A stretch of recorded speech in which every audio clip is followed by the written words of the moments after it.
The emergency klaxon screamed through the corridors of the USS Leviathan, its ear-piercing wail cutting through the steel hull like a blade. 300 feet beneath the Pacific Ocean, the nuclear submarine shuddered as something catastrophic tore through its engineering section. Water rushed in faster than the pumps could handle, and in the control room, 27 souls realized they had minutes, not hours, to live. But none of them knew that salvation stood quietly in the corner, holding a wrench and wearing coveralls, dismissed by every man aboard as just another maintenance worker. They had no idea that Isabella Chun had commanded submarines through waters far more dangerous than these, in wars that officially never happened. Welcome to those who left a trace, where ordinary people carry the most extraordinary secrets. Before we dive into this incredible story that will leave you speechless, tell us in the comments what city you're watching from today. And if you believe that everyone deserves respect no matter how they appear on the surface, hit that subscribe button and join our community that honors the hidden heroes among us. The morning had started like any other aboard the USS Leviathan. Isabella Chin made her way through the narrow corridors of the submarine, her small frame easily navigating the tight spaces that challenged larger crew members. At 5 feet 4 inches with straight black hair pulled back in a regulation ponytail, she moved through the vessel with an efficiency that came from understanding every inch of its layout. Her dark brown eyes missed nothing as she conducted her daily maintenance rounds, checking gauges, testing pressure valves, and ensuring the submarine's complex systems ran smoothly. To the crew of 154 men, Isabella was simply Chun, the civilian contractor who handled the mundane maintenance tasks that kept their floating fortress operational. She wore the same blue coveralls as the other technical staff, carried the same basic tools, and performed the same routine inspections that had been her assigned duties for the past 8 months. What none of them knew was that Isabella's understanding of submarine operations ran far deeper than basic maintenance. Commander Harrison Webb stood in the control room, reviewing the day's training exercises with his senior staff. The Leviathan was conducting advanced maneuvers in the deep Pacific, part of a classified exercise designed to test the submarine's capabilities in extreme conditions. Webb was a career naval officer, 43 years old with steel gray hair, and the kind of commanding presence that demanded respect from his crew. He'd served on submarines for over 20 years, working his way up through the ranks to command one of the Navy's most advanced vessels. Depth is holding steady at 285 feet, reported Lieutenant Commander Sarah Morrison, the submarine's executive officer, all systems showing green across the board. Webb nodded, studying the tactical display that showed their position relative to other vessels in the exercise. The Leviathan was running silent, its advanced sonar systems tracking multiple contacts while remaining virtually invisible to enemy detection. It was the kind of operation that showcased the submarine's technological superiority and the crew's professional expertise. In the engineering section, Isabella completed her inspection of the primary cooling systems. She moved methodically through her checklist, her trained eye catching details that others might miss. As she worked, she overheard conversations between the engineering crew about the ongoing exercise. Chief Petty Officer Marcus Rivera, a stocky man with 15 years of submarine experience, was explaining the training scenario to a group of younger sailors.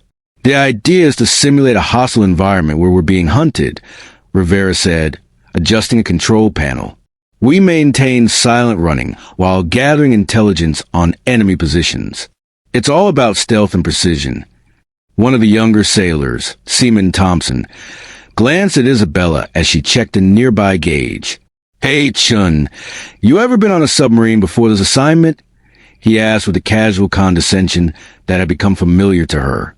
Isabella paused in her work, meeting his gaze with calm professionalism. "I've been around boats," she replied simply, returning to her inspection without elaborating. Rivera chuckled. "Boats? Thompson, submarines are ships, not boats.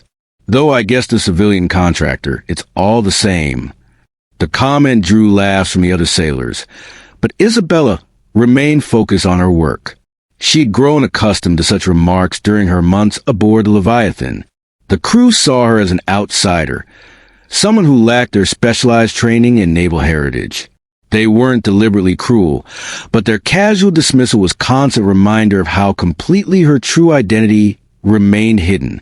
What they didn't know was that Isabella had graduated first in her class from the Naval Academy, had commanded her own submarine by age 28, and had conducted covert operations in some of the world's most dangerous waters.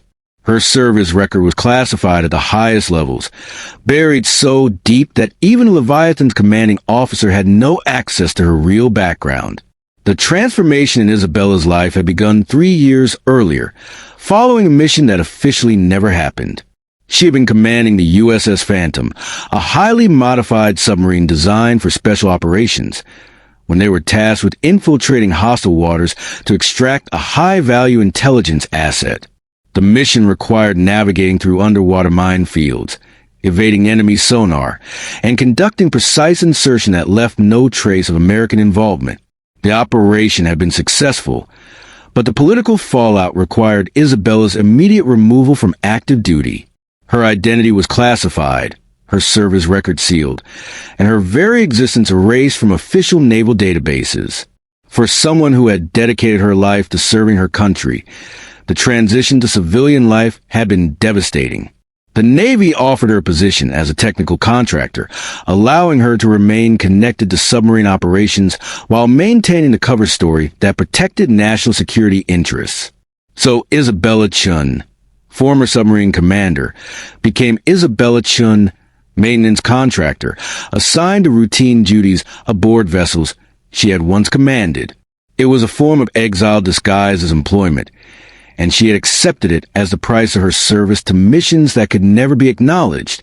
The irony wasn't lost on her, as she worked alongside crew members who had no idea they were being protected by systems she had helped design and implement.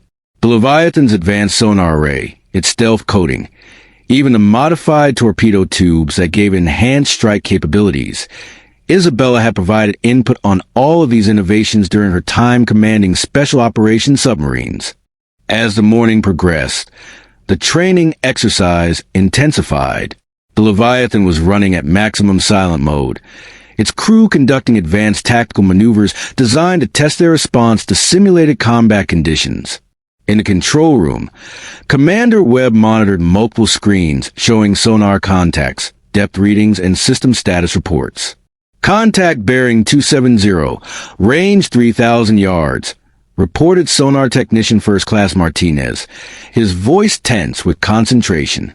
Signature indicates Los Angeles-class submarine, running deep and quiet. Webb studied the tactical display, calculating intercept vectors and response options. The exercise called for them to track the contact without being detected, a delicate balance of aggression and stealth that required precise coordination between all departments. Engineering. Give me everything you can without increasing our acoustic signature, Webb ordered to the ship's communication system. In the engineering section, Chief Rivera acknowledged the command and began making subtle adjustments to the submarine's power plant. The reactor operated at optimal efficiency, while the crew worked to minimize any sound that might betray their position to enemy sonar operators. Isabella observed the increased activity around her, noting the subtle changes in the submarine's operation that indicated they were conducting advanced tactical maneuvers. Her experience allowed her to interpret the crew's actions and understand the complexity of the exercise they were performing. She recognized the sound patterns of different submarine classes, could identify the tactical significance of depth changes and course corrections, and understood the delicate balance required to maintain stealth while conducting surveillance operations. The exercise continued for several hours, with the Leviathan successfully tracking multiple contacts while remaining undetected. The crew performed with professional competence that marked elite submarine operations, and Commander Webb felt satisfied with their performance as they prepared to conclude the training scenario. It was at 1,347 hours that everything changed. The explosion came without warning, a devastating blast that tore through the submarine's hull near the engineering section. The force of the impact threw crew members against bulkheads, shattered instruments, and sent a shock wave through the entire vessel.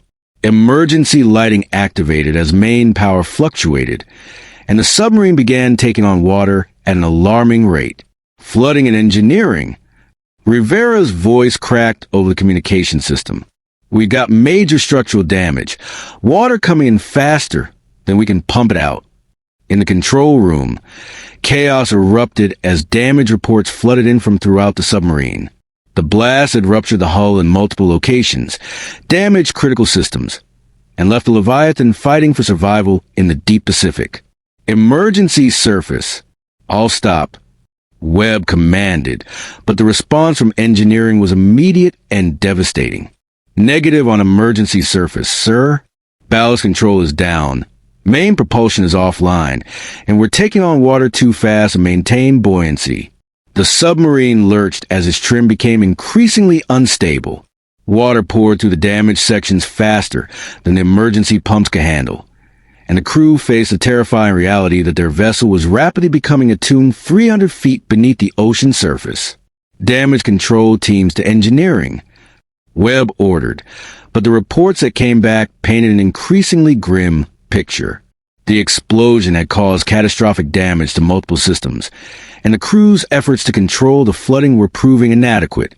Isabella had been thrown against the control panel when the explosion occurred, but she quickly regained her footing and assessed the situation around her. The engineering section was in chaos, with water pouring through ruptured hull plates and crew members struggling to implement emergency procedures. She could see immediately that their conventional damage control efforts would be insufficient to save the submarine.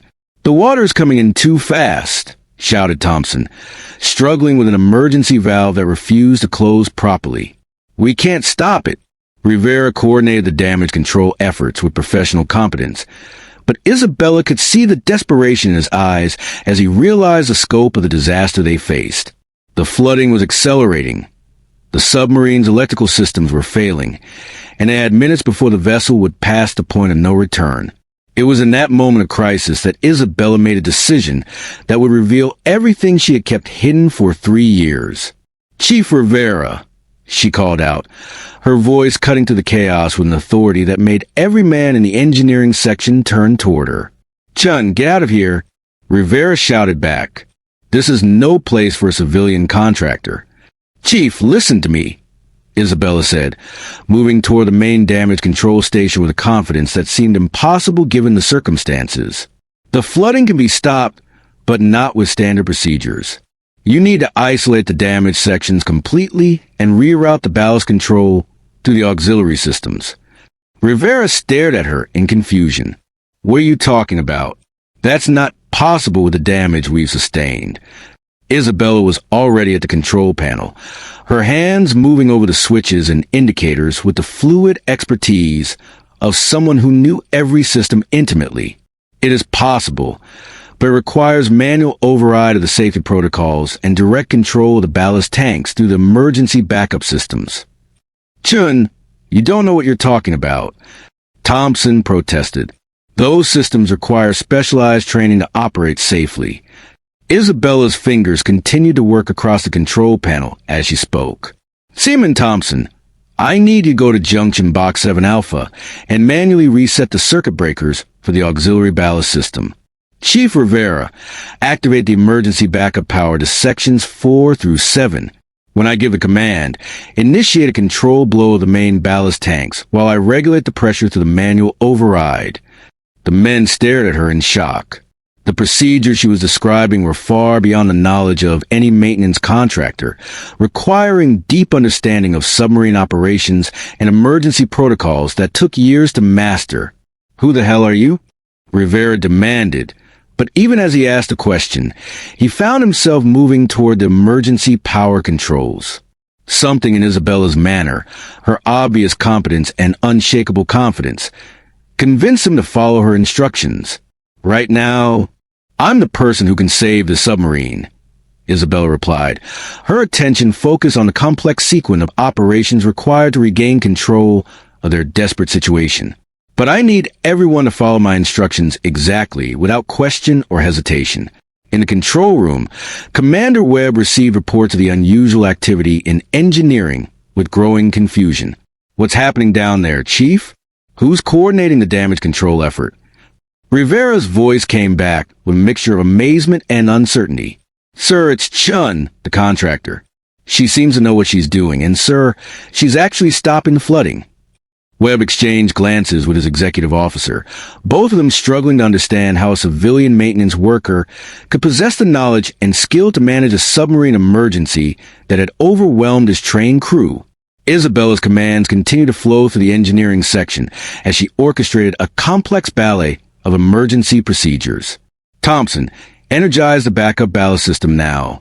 Rivera, when the pressure reaches 150 psi, initiate the control blow sequence. Everyone else, secure those damaged sections and prepare for emergency ascent procedures. The crew moved with renewed purpose, following Isabella's directions with growing confidence as they saw the flooding begin to slow and the submarine systems respond to her expert manipulation. Water levels that had been rising steadily began to stabilize, and the vessel's dangerous list started to correct itself. Ballast tanks responding, reported Rivera, his voice carrying disbelief and hope. Water levels are dropping in sections 4 and 5.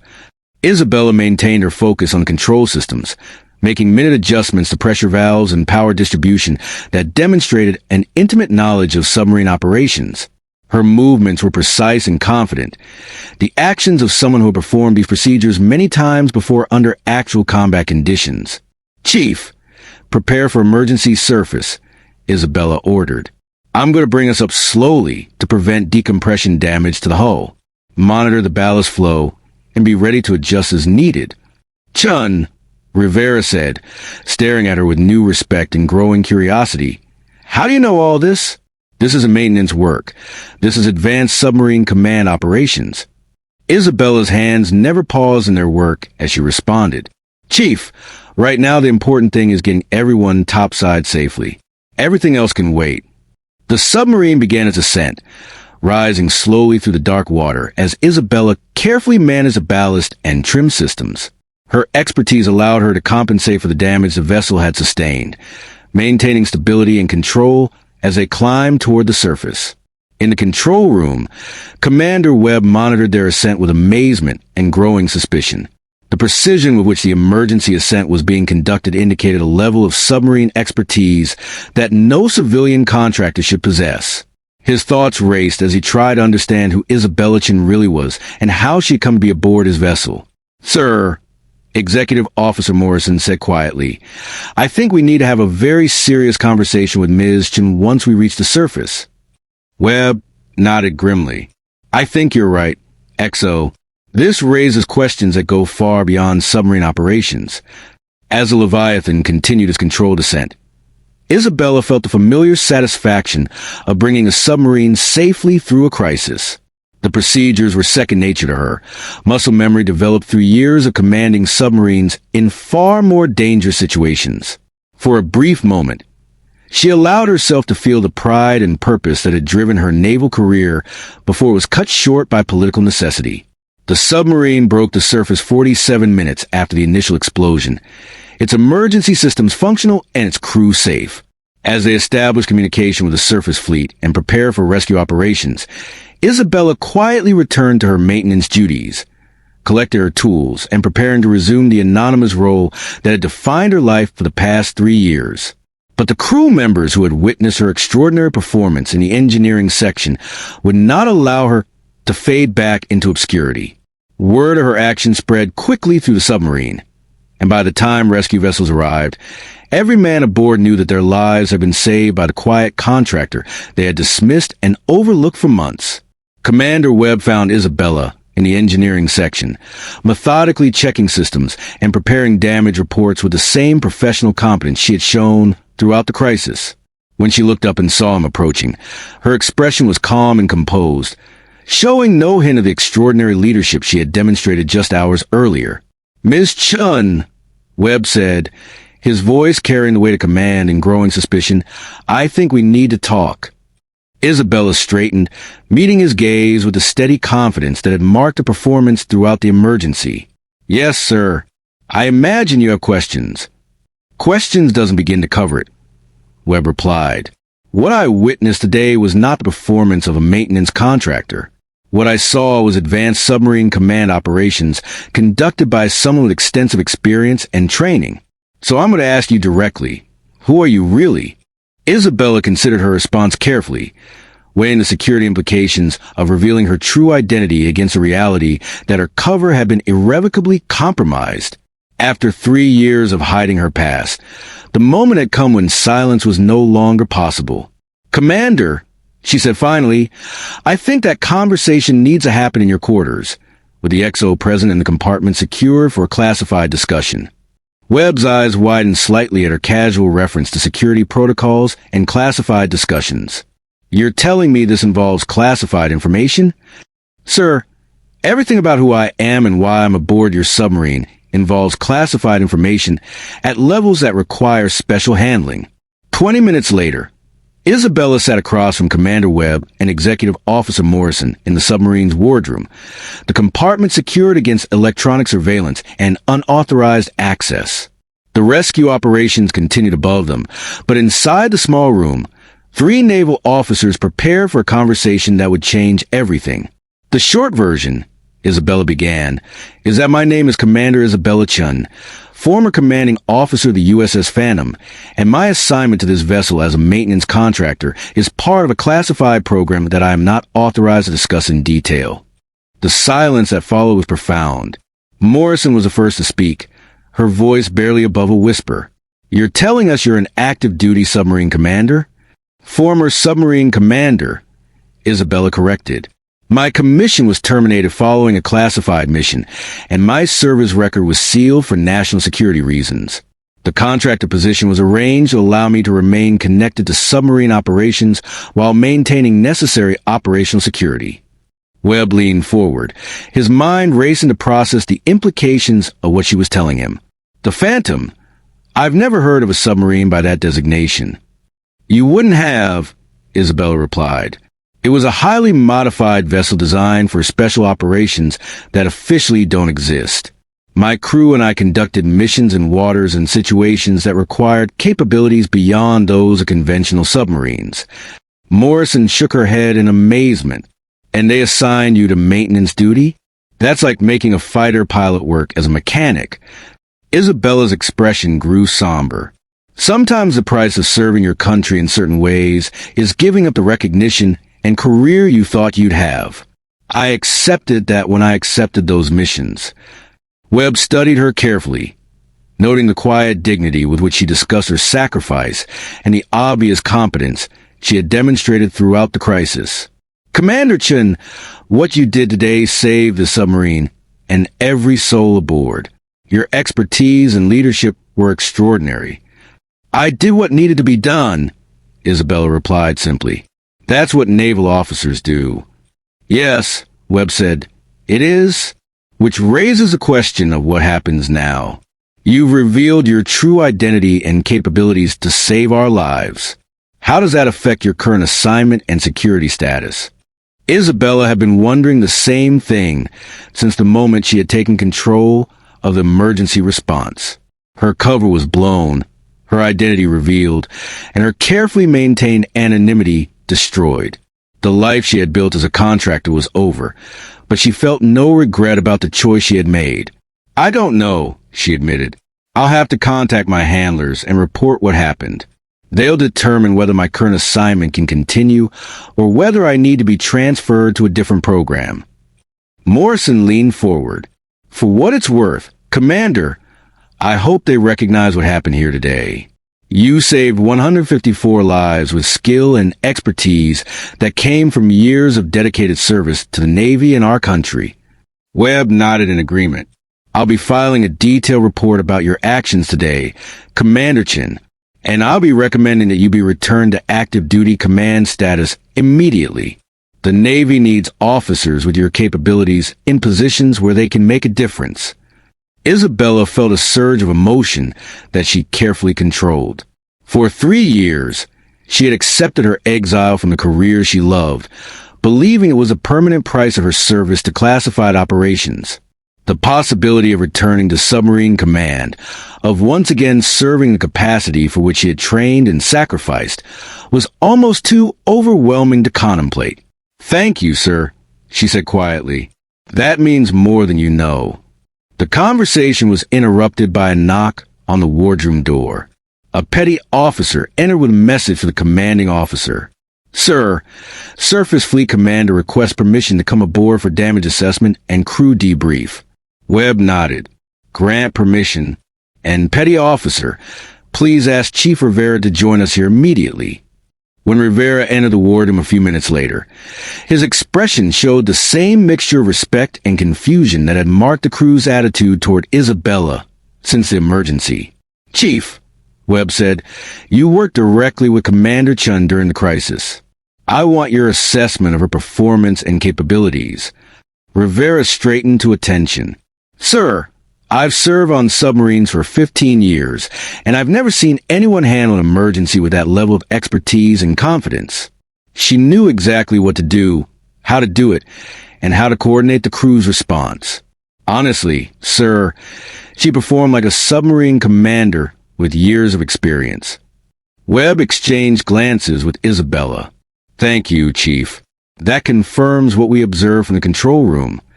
Rivera hesitated before continuing. Sir, if I may ask, who is she really? Because whoever trained her and gave her that knowledge did an extraordinary job. Chief, Webb replied carefully, Commander Chen's background involves classified information that I'm not authorized to discuss. What I can tell you is that her actions today saved the submarine and every person aboard it.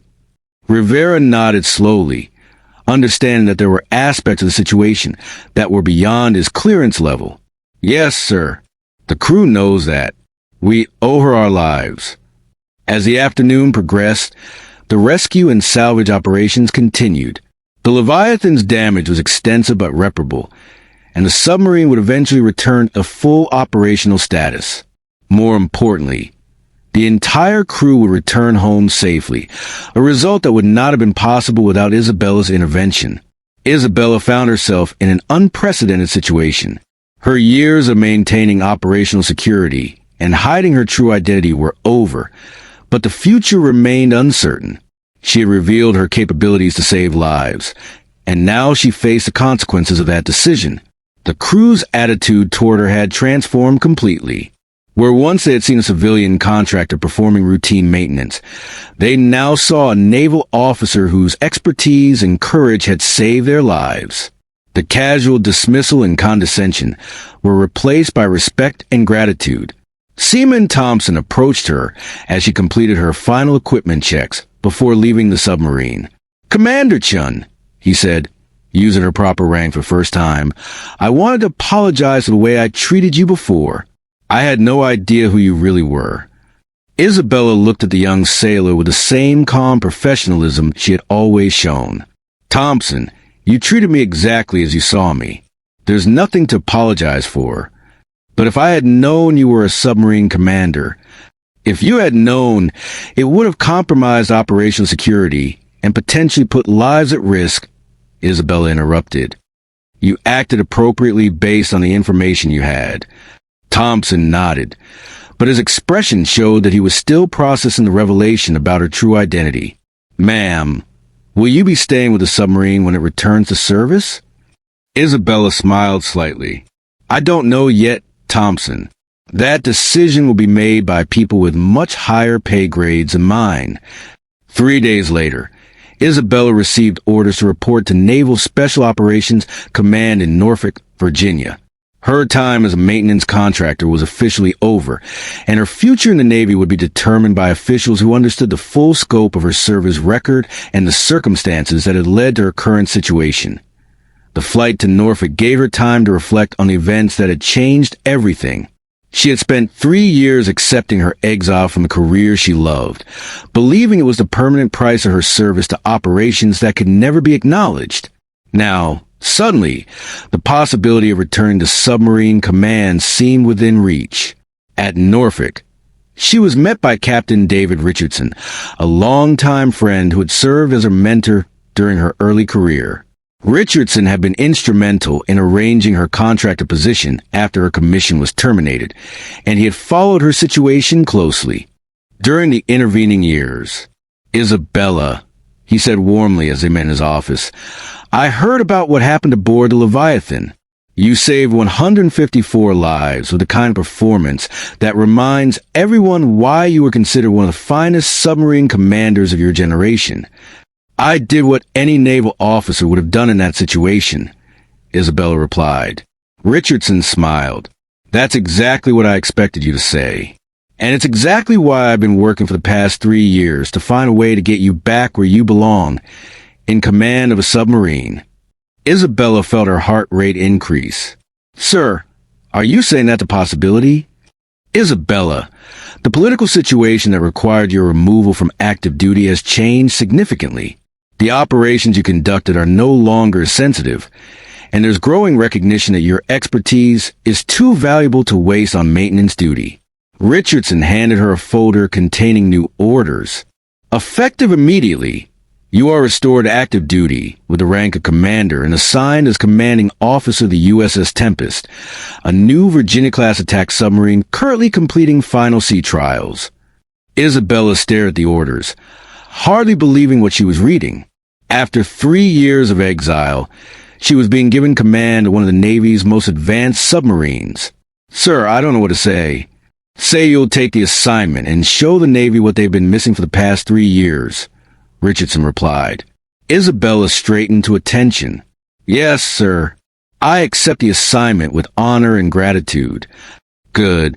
The Tempest is currently at Naval Station New London. You'll have 2 weeks to familiarize yourself with the crew and the vessel systems before beginning operational deployment. As Isabella left the meeting, she felt a sense of completion that had been missing from her life for 3 years. She was returning to the career she loved, the profession for which she had trained and sacrificed. More importantly, she would once again have the opportunity to serve her country in the capacity where she could make the greatest difference. The crew of the Leviathan would always remember the day their lives were saved by the quiet contractor they had overlooked and underestimated. Their story would spread to the submarine community, becoming a legend about the importance of never judging people by their appearance or assigned duties. For Isabella, the experience had taught her that sometimes the greatest service comes not from recognition or acknowledgement, but from simply doing what needs to be done when others cannot. She had spent 3 years in exile, accepting that sacrifice as the price of her previous service. When the moment came to choose between maintaining her cover and saving lives, she had chosen without hesitation. As she prepared to take command of the USS Tempest, Isabella carried with her the lessons learned during her time in exile. She understood the value of humility, the importance of seeing people for who they truly are rather than how they appear, and in reality that heroism often comes from unexpected sources. The submarine community would welcome back one of its finest commanders, and the USS Tempest would benefit from leadership forged in the crucible of classified operations and tempered by years of patient sacrifice. But most importantly, 154 sailors would go home to their families because a woman they had dismissed as a mere contractor possessed the knowledge, skill, and courage to save them when it mattered most. The ocean keeps its secrets, but sometimes those secrets emerge when lives hang in the balance. Commander Isabella Chun had kept her secret for 3 years, but when duty called, she answered with a full measure of her expertise and dedication. In doing so, she had not only saved the submarine and its crew, but had also reclaimed her place among the elite ranks of naval submarine commanders. Her story became a reminder that expertise and heroism can be found in unexpected places, that assumptions about people based on their apparent roles can be dangerously wrong, and that true leaders reveal themselves not in times of comfort, but in moments of crisis when others need them most.